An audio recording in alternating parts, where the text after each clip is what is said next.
तो गाइस आज हमारे कारक प्रकरण का तीसरा लेक्चर है। पहले लेक्चर में हमने देखे थे कर्तृकारक और कर्म कारक, दूसरे लेक्चर में हमने देखे थे कर्ण कारक और संप्रदान कारक। आज का तीसरा लेक्चर है। आज हम देखेंगे आपादान कारक, अधिकरण कारक और संबंध कारक। तो आइए हम आपादान कारक देखते हैं।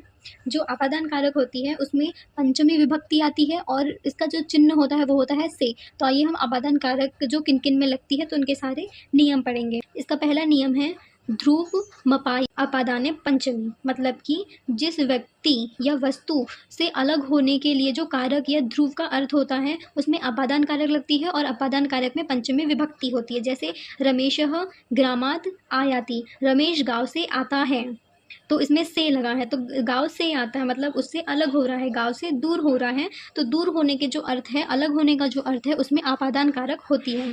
फिर इसका दूसरा नियम है जुगुप्सा विराम प्रमादार्थ नामोपसंख्या नाम। इसका अर्थ है जुगुप्सा का अर्थ होता है घृणा करना, विराम मतलब रुकना, प्रमाद मतलब असावधानी रखना। इन अर्थों वाली जो धातुएं होती है उन सब में जो घृणा आदि की जाति पाई जाती है उसमें अपादान कारक होती है, पंचमी विभक्ति होती है। जैसे सह पापात जुगुप्स्यते, वह पाप से घृणा करता है, तो इसमें पंचमी विभक्ति है। फिर है भित्रायार्थम भय हेतु, अगर किसी भय का कारण है, रक्षा करना है, किसी से भय हो रहा है तो उसमें भी आपादान कारक होती है। जैसे भय अर्थ वाली या रक्षा के अर्थ वाली जो धातुएं होती हैं उसमें भी पंचमी विभक्ति होती है। नृपः दृष्टेभ्यम रक्षति, राजा दुष्टों से रक्षा करता है, तो इसमें अपादान कारक होती है। फिर दूसरा नियम है पराजेर षोडः। इसका अर्थ है कि जो परा उपसर्ग के पहले अगर जी धातु का प्रयोग होता है तो उसकी जो वस्तु होती है उसमें भी अपादान संज्ञा दी जाती है, उसमें पंचमी विभक्ति होती है। जैसे मोहनः अध्ययनात् पराजयते, अर्थात मोहन अध्ययन से हार मान रहा है, तो इसमें भी पंचमी विभक्ति होती है। फिर है वारणार्थम मीप्सितः। इसका अर्थ है कि जिससे किसी व्यक्ति या वस्तु को दूर किया जाए तो उसमें भी पंचमी विभक्ति लगती है। जैसे शस्यात् वृषम वारयति, अर्थात फसल से बैलों को हटाता है, तो इसमें भी पंचमी विभक्ति होती है। दूसरे नियम पे आते हैं हम। अंतर्धो यौन दर्शन मिच्यति, अर्थात अंतर्धो का अर्थ होता है ओट, ओट मतलब कि व्यवधान, व्यवधान होने पर जिससे अपने आप को छुपाया जाए, तो छुपाने में भी पंचमी विभक्ति आती है। जैसे कि मातुर नील्यते कृष्ण, कृष्ण माता से छिपता है। फिर है आख्यातोप उपयोगे, जिससे नियम पूर्वक विद्या सीखी जाती है, उसमें भी पंचमी विभक्ति लगती है। जैसे कि सह उपाध्यात देवम अधीते, वह उपाध्याय से वेद पढ़ता है। फिर है जनिकृतम प्रकृति, जो जन्म देता है या जो उत्पन्न करता है उसमें भी पंचमी विभक्ति लगती है। जैसे ब्राह्मणः प्रजा प्रजायते, ब्राह्मण प्रजा की उत्पत्ति करते हैं, तो उत्पत्ति या जन्म देने में भी पंचमी विभक्ति लगती है। फिर है भुवः प्रभवः, मतलब भू धातु के योग में जहाँ से कोई चीज़ उत्पन्न होती है, मतलब भू धातु के योग से जो भी चीज़ें या वस्तु जो है वो उत्पन्न होती है उसमें भी पंचमी विभक्ति लगती है। जैसे हिमालयात गंगा प्रभवती, हिमालय से गंगा निकलती है, तो उसमें भी पंचमी विभक्ति लगेगी। फिर हम आते हैं दूसरे नियम पे। अन्यारात रते दिक् शब्दार्थ अचु पदः आच प्रयत्नार्थ, मतलब कि अन्य मतलब दूर, आरात मतलब समीप, रीते मतलब बिना। दिक् शब्द का अर्थ है दिशावाचिक शब्द और अचूर्त पद का अर्थ है प्राक या प्रत्यक। फिर अच प्रत्याहार, जो अच प्रत्यांत होते हैं उसमें दक्षिण आदि जो शब्द होते हैं, और प्रयत्नांत मतलब कि जो दक्षिण आदि दक्षिणाही आदि जो शब्द होते हैं उनमें भी पंचमी विभक्ति लगती है। तो इसका जो उदाहरण है गृहात् आग्राह क्षेत्रम अस्ति, अर्थात घर के समीप खेत है, तो इसमें पंचमी विभक्ति होगी। फिर दूसरा नियम है पृथ्वीणा नाना विस्य तृतीया अन्यस्यामः। ये हमने करण कारक में भी पढ़ा था कि इसमें करण कारक में इसमें ये जो अर्थ है पृथक, विना और नाना, इनके योग में तृतीय विभक्ति भी होती है, पंचमी विभक्ति भी होती है और द्वितीय विभक्ति भी होती है। तो ये वाला जो सूत्र है ये हमने द्वितीय में भी पढ़े हैं, तृतीय में भी पढ़े हैं और अभी पंचमी विभक्ति में भी हम ये पढ़ रहे हैं। तो ये बहुत इंपॉर्टेंट सूत्र है, ये आपको याद होना चाहिए कि क्योंकि ये जो है इसका प्रयोग तीनों विभक्तियों में होता है, अपादान कारक में भी होता है, कर्ण कारक में भी होता है और कर्म कारक में भी होता है। इसका उदाहरण है नगरात पृथक आश्रम अस्ति, नगर से पृथक आश्रम है, तो यहाँ पे से के अर्थ में है तो ये अपादान कारक हो जाएगा। फिर है बहिर्योगे पंचमी, अर्थात बहि मतलब होता है बाहर, तो बाहर के योग में भी पंचमी विभक्ति होती है। ग्रामात बहि मंदिरम वर्ति, गाँव के बाहर मंदिर स्थित है, तो गाँव के बाहर से अर्थ है तो ये बहिर्योगे पंचमी में आएगा। फिर दूसरा सूत्र है पचम्य पाड रिभी हूँ, इसका अर्थ होता है कि अप आड परी, इन सभी कर्म प्रवर्चनी संज्ञाओं के योग में भी पंचमी विभक्ति होती है। जैसे आ मुक्त, ये संसार है, मुक्ति तक संसार है। फिर है आपेक्षियार्थ पंचमी, तुलना करके जिसे श्रेष्ठ बताया जाए उसमें भी पंचमी विभक्ति होती है। जैसे विद्या धनादपि ग्रहिष्यसि, विद्या धन से भी श्रेष्ठ है। तो ऐसी तुलना जब हम करेंगे और तुलना करके श्रेष्ठ हम बताएंगे तो उसमें भी पंचमी विभक्ति आती है। फिर दूसरा नियम है प्रतीह प्रतिनिधि प्रतिदानत्व हो, अर्थात प्रतिनिधि अथवा प्रतिदान के अर्थ वाले जो कर्मवाचनीय जो प्रति के योग होते हैं उसमें भी पंचमी विभक्ति लगती है। जैसे प्रद्युम्न कृष्णाद प्रति, प्रद्युम्न कृष्ण के प्रतिनिधि है, तो ऐसे में भी जो प्रतिनिधि वाचक शब्द होते हैं उसमें भी आपादान कारक लगती है। फिर दूसरा सूत्र है दुरांति कारतेभ्यो द्वितीय च, इसका अर्थ होता है जो अद्रव्यवाची दूर और समीप के अर्थ वाले जो शब्द होते हैं उनके योग में भी द्वितीय तृतीय पंचमी और सप्तमी ये सब जो विभक्तियां हैं वो लगती हैं। तो अभी हम पंचमी पढ़ रहे हैं तो इसमें पंचमी लगेगी। जैसे इसका उदाहरण देखेंगे तो हम पंचमी पढ़ रहे हैं तो इसमें आएगा दुरात शब्द, तो दुरात व ग्रामस्य, वह गांव से दूर है। तो ऐसे शब्द, ये द्वितीय है, ये तृतीय है, ये पंचमी है और ये सप्तमी है। तो हम अभी पंचमी पढ़ रहे हैं तो हम पढ़ेंगे दुरात व ग्रामस्य, वह गांव से दूर है। तो ये हो गया हमारा आपादान कारक कंप्लीट। अब हम पढ़ेंगे संबंध कारक। जो संबंध कारक है उसमें षष्ठी विभक्ति लगती है, इसका चिन्ह होता है का के की। अब हम इसका नियम पढ़ेंगे तो पहला नियम है इसका षष्ठी शेषे। शेषे का अर्थ होता है बचा हुआ, अर्थात कर्ता आदि जो कारक होती है उससे जो बचा हुआ स्व और स्वामी के अधि, मतलब कि स्व और स्वामी आदि का जो संबंध होता है वह शेष बच जाता है, तो वही होती है हमारी षष्ठी विभक्ति। इसका उदाहरण है रामः दशरथस्य पुत्रः आसीत्, राम दशरथ के पुत्र थे, तो इसमें षष्ठी लगी है। दूसरा नियम जो है वो है कर्मादि नापि संबंध मात्र विविच्छायाम षष्ठ एव, अर्थात जो कर्म आदि में जो भी संबंध मात्र में विवक्षणा होती है उसमें भी षष्ठी लगती है। मातुः स्मृति, मतलब इसमें द्वितीयार्थ हो गया, तो मातुः स्मृति, माता जो है वो स्मरण करती है, तो इसमें भी माता का स्मरण करना जो है उसमें का संबंध लगा, तो इसमें षष्ठी विभक्ति होगी। फिर आते हैं हम षष्ठी हेतु प्रयोगे, अर्थात जो हेतु शब्द का प्रयोग करने वाले, मतलब कि जो प्रयोजन वाचक शब्द जो होते हैं उसमें हेतु शब्द दोनों में ही षष्ठी विभक्ति लगती है। जैसे कि सह अन्यस्य हतो वस्ति, अर्थात वह अन्य के कारण रहता है, तो इसमें षष्ठी विभक्ति लगी है। फिर हम दूसरे नियम पे आते हैं सशष्ट यथ सार्थ प्रयति, मतलब कि यहाँ पे दिशावाची अतस जो प्रत्यय होते हैं उसके अर्थ वाले प्रत्यय लगाकर जो शब्द बनते हैं, जैसे कि पुष्यात पश्चात आदि जो शब्द होते हैं उनमें जो विभक्ति लगती है वो षष्ठी विभक्ति लगती है।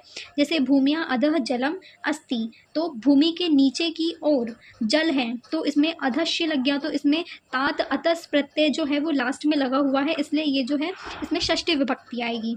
फिर दूसरा है यहाँ पे दुरांति का अर्थ षष्टियो स्याह, जो दूर और समीप अर्थ वाले जो शब्द होते हैं उनके योग में भी षष्ठी विभक्ति लगती है। जैसे कूपः ग्रामस्य दूरमस्ति, कुआं गांव से दूर है। फिर दूसरा नियम है अधिगर्थ देशया कर्मणि, इसका अर्थ है कि जो अधि उपसर्ग होता है उसके पहले में ई धातु लगती है, अर्थात जो स्मरण होता है, स्मरण अर्थ वाली जो धातु होती है उनके साथ में जो कर्म लगते हैं उसमें षष्ठी विभक्ति होती है। जैसे भक्तः ईश्वरस्य स्मरति, जो भक्त होते हैं वो ईश्वर को स्मरण करते हैं। फिर है जासी निप्रहान नाटकार्थ पिशाम हिंसायाम, अर्थात जस नी तथा जो उपसर्ग इनके पहले लगते हैं हन कृथ टट पिस, इन जो धातु का जो कर्म होता है इसमें षष्ठी विभक्ति लगती है। जैसे राजा अपराधिनः प्रहंतु आदेशः ददाति, राजा अपराधी को मारने का आदेश देता है। फिर दूसरा नियम है व्यवहर्पणो समर्थयो, अर्थात वी और अव उपसर्ग पूर्वक एक ही अर्थ वाली ह और पन धातुओं के कर्म में षष्ठी विभक्ति लगती है। जैसे प्राणानाम अपिनष्ट असोह, उसने तो प्राण की बाजी लगा दी, ऐसे शब्द में जो है उसमें संबंध कारक लगती है, अर्थात षष्ठी विभक्ति लगती है। फिर दूसरा नियम है दिव सत्य दर्शस्य, अर्थात जो दिव धातु होती है उसका प्रयोग जो होता है वो जुआ खेलने के अर्थ में होता है और इसके योग में भी षष्ठी विभक्ति लगती है। जैसे सह सतस्य दिवशति, वह 100 रुपये का जुआ खेलता है, तो जुआ खेलना में भी जो है वो षष्ठी विभक्ति आएगी और ये विभक्ति पहले भी आ चुकी है। फिर हम पढ़ेंगे कर्त कर्मणियों कृतिः, अर्थात जो कृदंत शब्द होते हैं जिनके अंत में कृत प्रत्यय लगते हैं, जैसे कि तच त्र अच अ घ्रन अ ल्यूट अन क्रन कितन ती नउल अक आदि जो प्रत्यय लगते हैं उसमें भी षष्ठी विभक्ति लगती है। जैसे उदाहरण है इसका, बाला नाम रोदनम बलम, बच्चों का रोना ही बल है, तो इसमें भी षष्ठी विभक्ति लगती है। कतस्य च वर्तमाने, अर्थात जो भूतकालवाचक जो प्रत्यय होते हैं, जो कत प्रत्यय होते हैं वो भूतकालवाचक होते हैं, जब उसका वर्तमान में अर्थ प्रयुक्त किया जाता है तो वो षष्ठी विभक्ति वाले होते हैं। जैसे कि अहमेव मतो महीपते, राजा मुझे ही मानते हैं, ऐसे शब्द जो होते हैं वो षष्ठी विभक्ति में आते हैं। फिर हम दूसरे नियम पे आते हैं। फिर है तुल्यार्थोर तुलोपमाभ्याम तृतीयांतरः इस्भ्या। इसका अर्थ होता है जो जो तुलनावाचक जो शब्द होते हैं उनके योग में भी जो है वो षष्ठी विभक्ति लगती है और तृतीया विभक्ति भी लगती है। तो ये जो सूत्र है वो हम तृतीया विभक्ति अर्थात कर्ण कारक में भी पढ़ चुके हैं और अभी हम षष्ठी विभक्ति में भी पढ़ रहे हैं। तो इसका उदाहरण देख लेते हैं। रमा गतियाम तुल्यः अस्ति, रमा गीता के समान है। वैसे ही तुल्यार्थक शब्द है इसलिए ये तृतीय विभक्ति भी होगी इसकी और इसकी षष्ठी विभक्ति भी होगी। फिर दूसरा सूत्र है इसमें, कृत्यानाम कर्तरी वा, मतलब जो कृत्य प्रत्यय होते हैं उनके योग में जो कर्ता होता है उसको विकल्प से षष्ठी विभक्ति हो जाती है। तो इसका उदाहरण है, मम सेव्यो हरि, मेरे द्वारा हरि सेवनीय है। तो ये हो गया हमारी षष्ठी विभक्ति। अब हम पढ़ेंगे हमारा लास्ट है अधिकरण कारक। अधिकरण कारक में होती है सप्तमी विभक्ति। इसका जो चिन्ह होता है वो होता है में, पे, पर। ये होता है हमारा अधिकरण कारक। तो अधिकरण कारक का पहला नियम है, आधारो अधिकरणम सप्तम्य अधिकरणे, अर्थात जो कर्ता और कर्म के द्वारा स्थित किया जाए या उसका जो आधार होता है वही होता है कर्ण कारक, और कर्ण कारक में सप्तमी विभक्ति होती है। जैसे वृक्षे काकः तिष्ठन्ति, वृक्ष पर कौवा बैठा हुआ है, तो ये वृक्ष पर बैठा हुआ है तो ये पास में समीप में है, तो उसमें सप्तमी विभक्ति लगती है।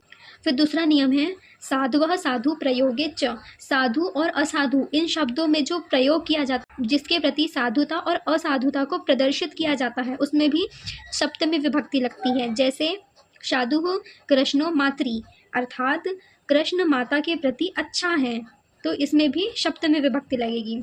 फिर है यस्य च भावेन भाव लक्षणम, जब एक क्रिया के बाद दूसरी क्रिया हो तब पूर्व क्रिया में उसका जो कर्ता होता है उसमें सप्तमी विभक्ति लग जाती है, तब उसमें अधिकरण कारक होती है। जैसे गोशु दुहान मांशु गतः, अर्थात जब गाय दूही जा रही थी तब वह गया, है ना, तो जब गाय दूही जा रही थी तभी वह गया, तो इसमें सप्तमी विभक्ति हो रही है। फिर है यतः से निर्धारणम, अर्थात जातीय गुण क्रिया और संज्ञा आदि के द्वारा अनेक में यदि किसी एक वस्तु की महत्ता बताई जाए तो उसमें षष्ठी या फिर सप्तमी विभक्ति होती है। जैसे जीवेशु मानवः श्रेष्ठम, जीवों में मानव जो है वो श्रेष्ठ है, तो ये वाला जो सूत्र है ये हम षष्ठी विभक्ति में भी पढ़ के आए हैं और अभी हम सप्तमी विभक्ति में भी इसे पढ़ रहे हैं।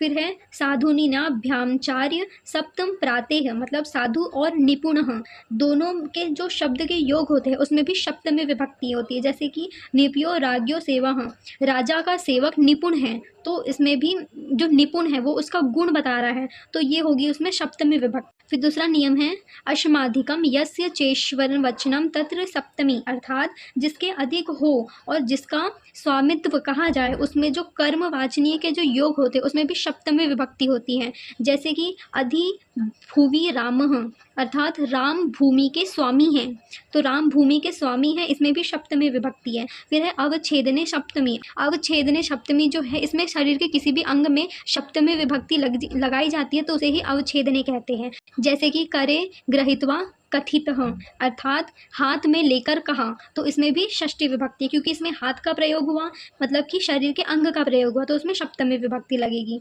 फिर है निमित्रात् कर्म योगे वा संप्रदाने सप्तमी या निमित्थार्थे सप्तमी, अर्थात क्रिया या कर्म जब मौजूद हो तब किसी प्रयोजन को लेकर के काम किया जाता है तब भी उसमें सप्तमी विभक्ति आती है। जैसे कि चर्मणि द्वीपिनम हंति, चमड़े के लिए चीते को मारा जाता है, तो उसमें भी सप्तमी विभक्ति आती है। फिर है अध्विनी प्रथमा सप्तमियो, अर्थात यदि अव्ययधान या दूरी का जब बोध कराया जाता है या मार्गवाची शब्द का प्रयोग किया जाता है तो उसमें प्रथमा विभक्ति और सप्तमी दोनों ही विभक्ति लगती है। जैसे जयपुर नगरम दिल्लीत बहुषु कोशेषु बहवः कोशः वा स्थितम, जयपुर नगर दिल्ली से कई कोस दूर स्थित है, तो उसमें जो है सप्तमी विभक्ति लगेगी। फिर है नक्षत्रे च लुपी, अर्थात जो नक्षत्रवाची शब्द के योग में भी विकल्प से तृतीया भी हो जाता है और सप्तमी भी हो जाता है। तो अभी हम सप्तमी पढ़ रहे हैं, तो इसका उदाहरण है पुष्पे व कार्यमारभ्यते, और अगर हम तृतीय लेते हैं तो उसमें आता है पुष्पेन व कार्यमयते। इसमें एन लगा है और इसमें ए लगा है, तो इसमें सप्तमी और तृतीया लगा है। फिर है कुशल निपुण प्रवीण पंडितस्य योगे सप्तमी, अर्थात जिस कार्य के लिए कोई भी व्यक्ति कुशल निपुण प्रवीण और पंडित हो उसमें भी सप्तमी विभक्ति लगती है। जैसे कि मम माता भोजनस्य पाचने कुशला, मेरी माता भोजन बनाने में कुशल है, तो ये होगी उसकी कुशलता जो है, उसमें भी सप्तमी विभक्ति आएगी। फिर है अभिलाषानुराग स्नेह शक्ति योगे सप्तमी, अर्थात जिसमें मनुष्य की अभिलाषा अनुराग स्नेह और आसक्त हो उसमें भी सप्तमी विभक्ति होती है। जैसे कि माता पुत्रे स्नेयति, माता पुत्र को प्रेम करती है, तो प्रेम करने में भी जो है उसमें सप्तमी विभक्ति आती है।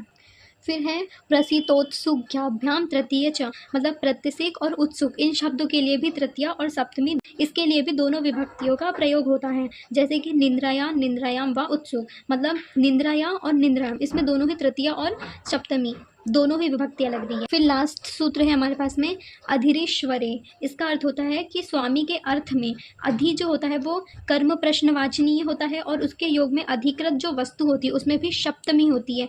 जैसे अधिभुवम रामः, मतलब राम संसार का स्वामी है, तो इसमें भी जो है वो सप्तमी विभक्ति लगती है। तो हमने अपनी पूरी कारक कंप्लीट कर ली है, हमने पूरी सातों विभक्तियाँ पढ़ ली, सातों कारक पढ़ ली है, कारक का इंट्रोडक्शन पढ़ लिया है। सो आई विश कि आपको समझ में आए हो। मैंने सबके एक एक उदाहरण देकर के आपको समझाया है सारे सूत्र।